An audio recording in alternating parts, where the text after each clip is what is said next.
बिस्मिल्लाहिर्रहमानिर्रहीम। नाज़रीन सामीन, हमें इस बारे में मालूमात होनी चाहिए कि कुर्बानी की शराइत कौन सी हैं, कुर्बानी के जानवर कौन से हैं और मुस्तहबात कुर्बानी क्या हैं। इन चीज़ों के बारे में हमें मालूमात पहले से होनी चाहिए। ज़्यादा जी बकार, सबसे पहले अगर हम कुर्बानी के वाजिब होने की शराइत देखें तो वो 4 शर्तें हैं। नंबर 1 मुसलमान होना, नंबर 2 मुकीम होना, नंबर 3 साहिब निसाब होना। अगर वो कुर्बानी करता है तो उसके माल पर कोई फ़र्क नहीं पड़ता या कुर्बानी की वजह से वो किसी मुसीबत या मुहताजी में नहीं चला जाता, तो ऐसा शख्स साहिब निसाब होता है।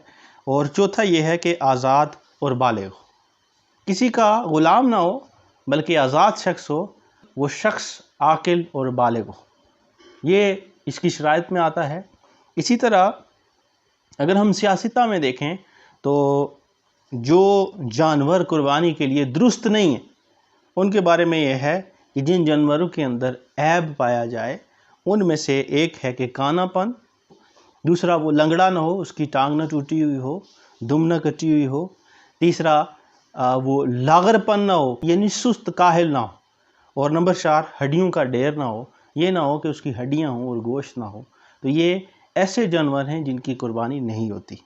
और इसी तरह जानवरों की जो किस्में हैं, कौन कौन से जानवर हैं, अहादीस मुबारका से साबित होता है कि 3 किस्में हैं।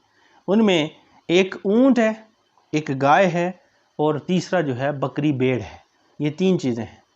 अगर हम देखें कि ऊँट में नर और मादा दोनों हैं, गाय में नर और मादा दोनों हैं, बकरी और भेड़ में नर और मादा दोनों हैं।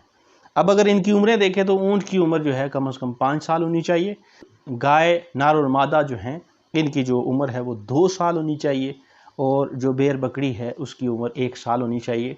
और बड़े जानवर में 7 हिस्से होते हैं। मुस्तहबात कुर्बानी में अगर हम देखें तो कुर्बानी में खूबसूरत और फरबा होना, हुजूर ने खूबसूरत और फरबा जानवर पसंद फरमाए, ये सुन्नत है। इसी तरह छुरी तेज़ होनी चाहिए, जब जान मुकम्मल निकल जाए फिर उसके आज़ा को काटें, इससे पहले उसके आज़ा को ना काटें जब तक उसका जिस्म ठंडा हो जाता है।